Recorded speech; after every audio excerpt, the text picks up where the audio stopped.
everyone, Miko here with Behavior Analyst Supervisor. Thank you for joining us for our free Wednesday Zoom calls. Here you're watching on YouTube, but you could also join us on Wednesday. If you're interested in the link to these calls to join live, feel free to send us an email at info@behavioranalystsupervisor.com. You can also just check out our Instagram. We post questions every single day on Instagram. We also post the link to our free Zoom calls. Every Wednesday, we go through a different task list item area, such as A1.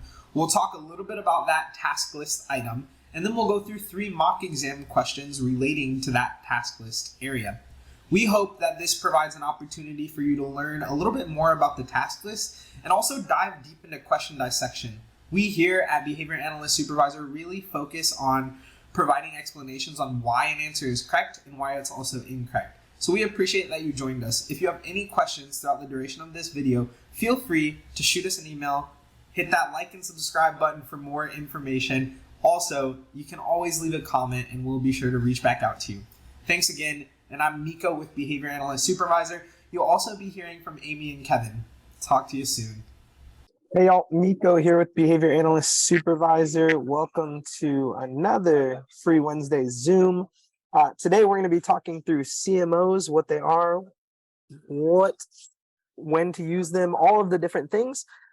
Before we get started, just want to announce a couple of things. So next weekend we have a breakdown the beast. So if you are interested in that, feel free to check it out. If you're a part of All You Need, that's included. If you're not, just DM us and I can give you, it's $50, but I can set you up with the link and hook you up with all of that. We also have a Section I intensive coming up this weekend. So if you're interested in joining us to hear a little bit about that, again, it's included with All You Need. It's only $20 if you're not a part of All You Need. So if you're interested in that, DM us on Insta. And then the last announcement before we get started, the weekend of March 25th and 26th, we will be having our task list weekend marathon. So what we're going to be doing over that weekend is we will go through the entire task list intensive style. So we'll have a scenario question. From there, we'll go into, you won't know what you won't know what task list area that question is from. You'll know the section because we'll have so sorry, I stopped sharing, trying to admit someone. So you'll know the section, you just won't know the task list area because we'll start with section A and then we'll move on to section B, but it'll be a scenario from one of the random A sections. We'll then teach you what that task list area is all about. So super excited for that. We will also have some sections on AKAs, test taking skills. It's meant to be an all-inclusive weekend to get you ready to take your test, basically. You can send us an email if you're interested in that. If you say that Miko sent you, we'll give you 10% off. So feel free to check out our website for more information on that. But without further ado, I am going to turn my camera off, and then I'm going to talk a little bit about CMOs. So let me go ahead and turn my camera off because, YouTube, so fun. All right, CMOs. We do these calls weekly, so we talk through a different topic from the task list. And today we've picked CMOs. So we'll be talking all about CMORs, CMOTs, and CMOSs. But before we get started with the different type of CMOs, I think it's super important to talk a little bit about motivating operations, because in order to know about CMOs, you must also know about MOs. So what is an MO? An MO is a motivating operation, obviously. It's a stimulus condition that increases or decreases the value of reinforcement. We have 2 types of MOs, right? We have the value-altering MOs and we have the behavior-altering MOs. I have examples here, and when you're studying for your test, we hope you create examples too. Creating applied examples is what studying for the test is all about. I know that we make flashcards and we train ourselves to learn about definitions, and we do all of that. And I think that has its place, and that place is early on in your studying. When you're really getting ready to take the test is not definitions. It's 100% not definitions. So I want you to know you need to know how to apply the concepts. If we can't apply the concepts, then it's very hard to do well on the test. And that's why today I'm going to tell you what the definition of these things are, and then I'm going to show you an applied example. And when you create your applied examples, you're welcome to email us them. I'm happy to look at them, send you some feedback, all of that fun stuff. So Value altering. What is this? This increases or decreases the value of a reinforcer, hence the name value altering. Establishing operation is going to increase the value. Some words that go with establishing operation are going to be deprivated or deprived, limited access or restricted. Those are all words that tell me you have not had a lot of something, therefore it becomes more valuable. Like in my mind right now, right? We have about 6 months until college football or even the NFL starts back up. Now I know they have the XFL, but it's not the same thing. And so for me right now, I'm being deprived of football. I have limited access. I can't watch it unless I'm watching replays, and that's not as fun as watching the real thing. So there's an establishing operation for football here for me. The example that I have written through here, the applied example is you have recently started the OMAD diet. If you don't know what that is, it stands for 1 meal a day. And come dinner time, you are famished. So you're restricting your eating to just 1 meal. That restriction of eating is going to increase the value of food. That's my example. An abolishing operation. This is going to decrease the value of a reinforcer. Now, the words that go with abolishing operation are satiated, free access, had a lot of, you recently had something. It tells me that I don't need it or it's not as valuable because I had it in the past or I recently had it. So our example here is an analyst provides attention every 5 minutes to a learner in hopes of satiating their need for attention.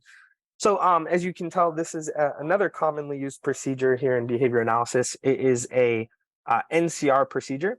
And in an NCR procedure, we are creating an abolishing operation. We're giving you free access to attention without placing any demands or anything like that, in hopes that we create this state of satiation for an attention maintained behavior in the future. All right, now we jump down to the maybe more confusing, but hopefully I make a little bit easier ones, the behavior altering effects. Now, behavior altering, you need to know the frequency of the behavior because a behavior altering literally acts on the future frequency. Please don't get it confused with reinforcement or punishment because reinforcement and punishment are consequential interventions. These are implemented after the behavior. Whereas a behavior altering effect happens before the behavior. It's an antecedent, so it's occurring before the behavior. The evocative effect is going to increase that future frequency. Now, obviously, it gets confused with establishing operation a lot because it's the same words, right? So it's deprived, limited access, all of those things. But remember, establishing operation, just because I'm famished come dinner time, that example doesn't say I've eaten more.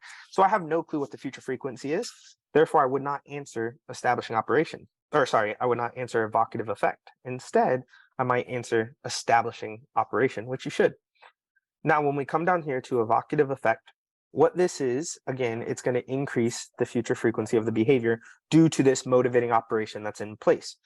So after dry January, if y'all don't know what that is, some people engage in it during January where they have no alcoholic beverages, but they're limiting their access to alcoholic beverages, right? From there, after dry January, you go on a bender and drink every weekend during February. So because of this state of deprivation that you've been in, you then go on to engage in the behavior of drinking more in the future. So that is going to be an evocative effect. We see clearly that future frequency increase here. That's what tells me it's an evocative effect. Next, we have the abative effect. This is the opposite. So it's going to decrease that value or that behavior in the future. There's also an abolishing operation present, but the difference here again is abolishing operation. We do not know what the future frequency is. Abative effect, we do know what the future frequency is. So our example here, Misty spent all day Saturday watching You. So if y'all haven't seen the new season, you got to check it out. She watched seasons 1 and 2.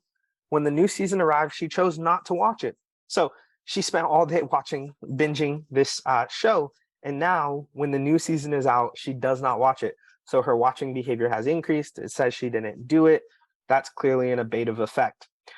Now, on my soapbox, don't get me started on how Netflix has been splitting seasons up. So annoyed, but the new season of You really is good. So check that out.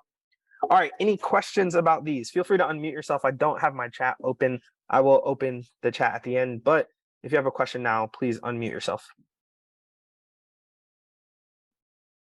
Great, we'll go ahead and move on. And again, if you have questions in the future, first off, you can put them in the chat and I'll address them towards the tail end. But if you have questions in the future, you can go ahead and send us an email. Resmi.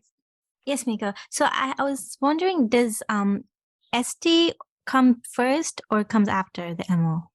Yeah, so in the 4-term contingency, it's going to be MO, SD, behavior, consequence. So the SD comes before the behavior, but after the MO.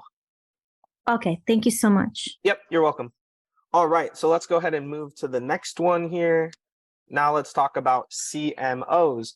So all the C stands for is condition. So this is a condition motivating operation, meaning there was some sort of conditioning that took place. Some things were paired or related or take on the value of something else. So something was conditioned here. We have a CMOT. For me, the CMOT is the kind of the easiest one for me to remember. That T stands for transitive, but what I want you to remember is tool. It is a tool that helps us access another reinforcer, right? It becomes more reinforcing than the actual reinforcer itself. What I want you to think about here is think about when a door is locked. If I want to get inside my house, the warmth of my house is the reinforcer. But I can't get into my house unless I have a key. So that key becomes the tool that I need. It's more valuable than actually accessing the house. Another example, and then I'll read the example I created here. This is a real life one. I had people over for a football game not too long ago. Well, it was probably about a year ago. And we were going to play it on the house, have a projector set up, and it was really cool, but it was sunny out. And so I was like, oh, I got to take the TV out until the sun goes down so we can see the projector. So I took the TV outside, plugged it in. I lost the remote because we had recently moved into the house. No clue where the remote is. So there's one button on the TV. I turn it on. Obviously, it's the power button. TV turns on. I'm streaming the game from my phone to the TV. Game starts. The TV's on volume 3. First off, why did I ever have the TV on volume 3? I have no clue. Second off, who makes a TV without a power button or without a volume button? So I couldn't find the volume button, and it obviously impacted my ability to watch TV. So that would be a CMO. CMOT to be specifically. The remote was that tool that I needed. Next, we have CMOSs. Oh, sorry, I didn't even read the example here.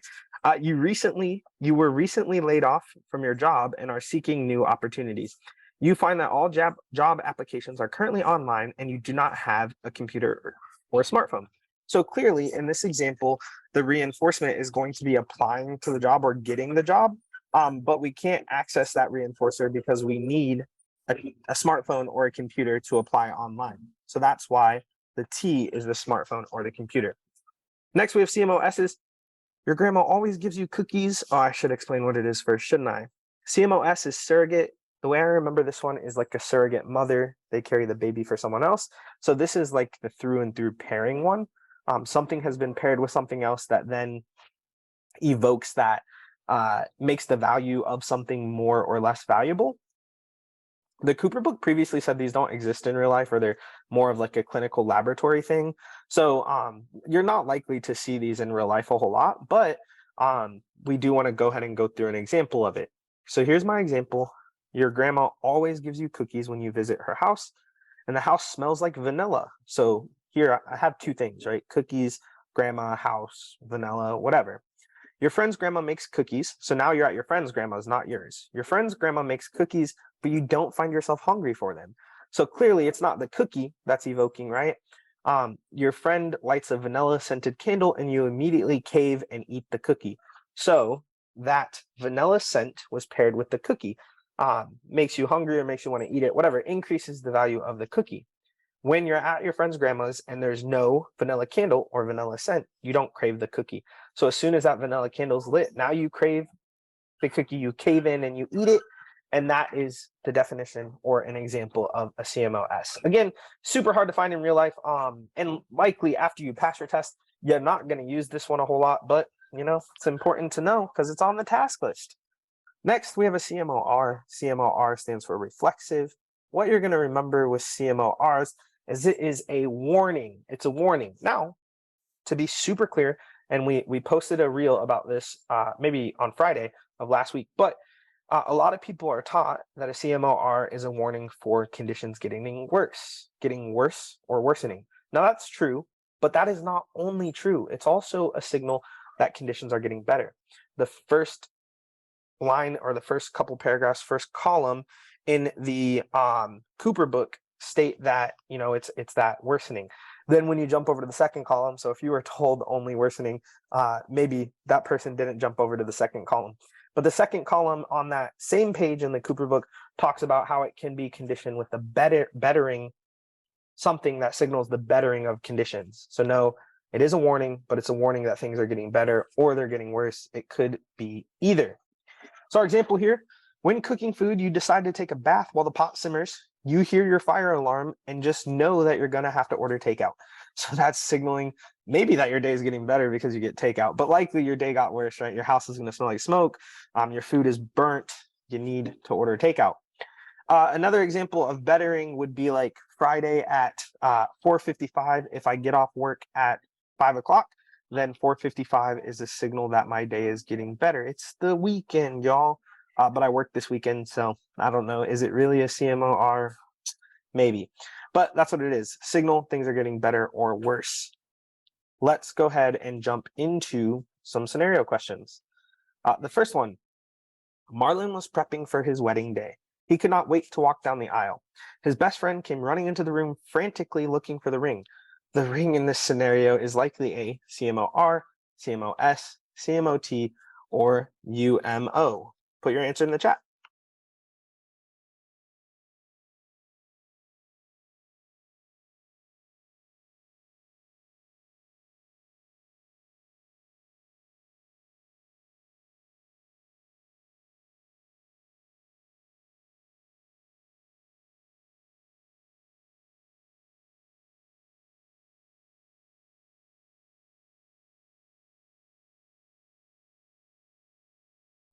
All right, lots of answers in the chat, so thanks. The answer to this is CMOT. The wedding ring is the tool. You need the ring to get married, so that ring becomes more valuable than actually walking down the aisle.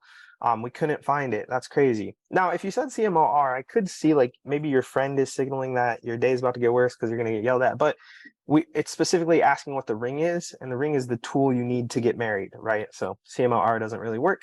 CMOS, there's no pairing that I really see here, so I wouldn't pick that. Unconditioned motivating operation, there's nothing here that talks about food, water, shelter, touch, so I'm not going to pick that. That's why CMOT is the best choice. Funny story, I was the best man in my best friend's wedding, and we didn't lose the ring, but I lost my pants, and this is a true story. I was trying to get dressed, and I like opened up the suit thing, and my pants were not in the suit thing, and I'd flown to New York, so it was like crazy. So my pants in that scenario were CMOT. They happened to fall out of the bag behind the chair, but long story, I found my pants. I didn't have to like wear someone else's. So in case you were wondering. All right, our next question. Esther has been preparing to finish her hours in order to become a behavior analyst for some years. She recently received an email from her supervisor stating she only has 10 hours left. The email serves as, is it a neutral stimulus, a reinforcer, a punisher, or a CMOR?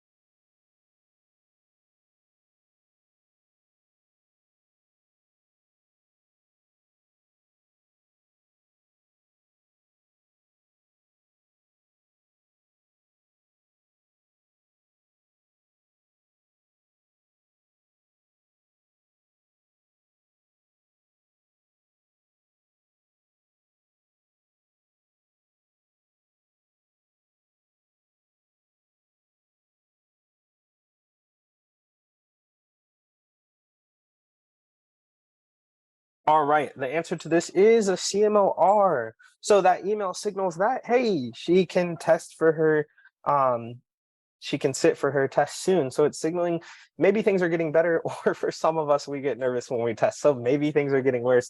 I don't know. Either way, it's a warning sign that she can test soon. It's clearly happening before the behavior of her testing. She's finishing up those hours, just like Friday serves as a CMOR, that the weekend's coming, same thing with the email. It's not a neutral stimulus. Maybe it could be a neutral stimulus if it had no impact. This doesn't really state the impact, but for those of us who are preparing for a test, we can or we know that that feeling of being done with your hours was awesome. And so that feeling is, we can consider it a generalized condition reinforcer. Therefore, this is okay to say it's a CMOR. That's not a reinforcer. We don't know the future frequency, and hopefully she doesn't have to do any more hours, so it shouldn't be a reinforcer. And again, not a punisher. Her behavior did not decrease, so clearly I don't think we can say this is a punisher. All right, one more answer, and then we'll have a little bit of time for questions. So Amy had an urgent meeting that she was called into at 4 a.m. in the morning. She skipped breakfast that day and went straight to the meeting, even though her stomach was growling. She did not eat until 6 p.m. as the meeting lasted all day. Not eating serves as a or an CMOT, CMOS, MO, or UMO.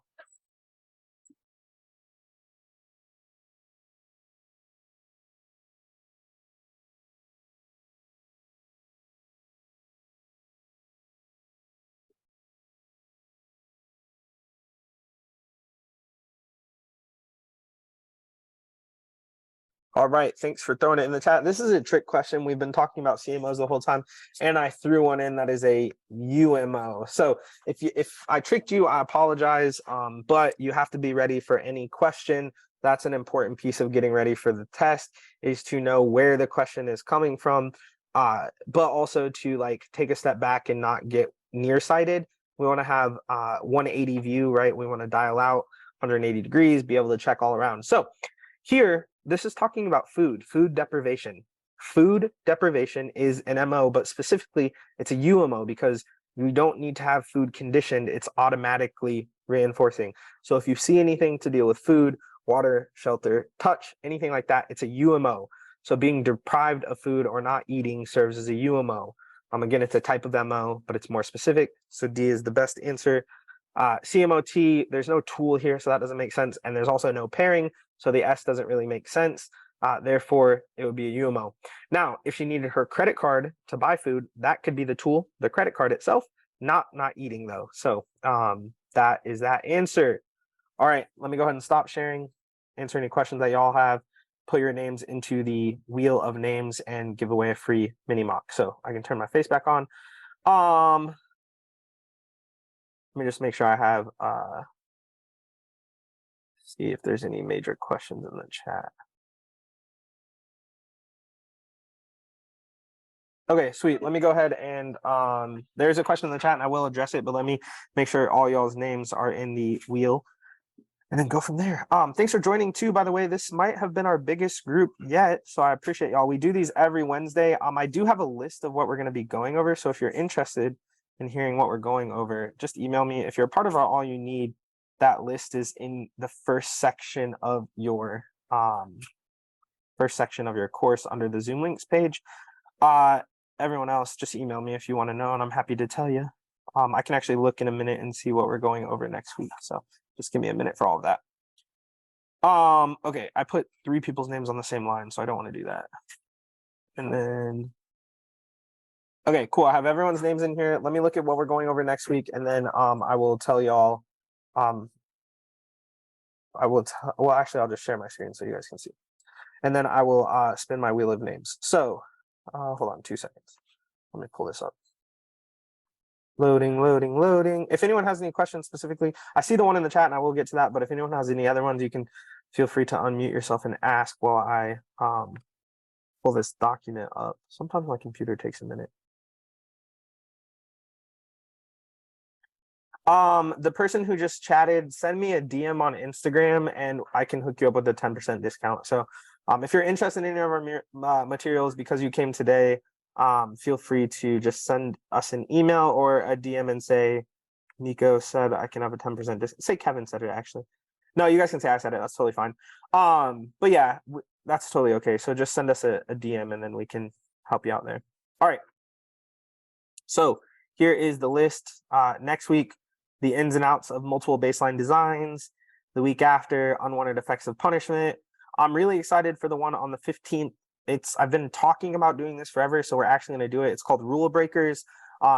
There's a lot of rules that we're taught when we are learning to take the test. Those rules get us into trouble. So I'm going to write questions that test the rules, and we'll show you that the foundations are more important than these rules that you are taught. So I'm excited about that, and then y'all can see the rest. So sweet, that's what we're going through. Screenshot this if you want.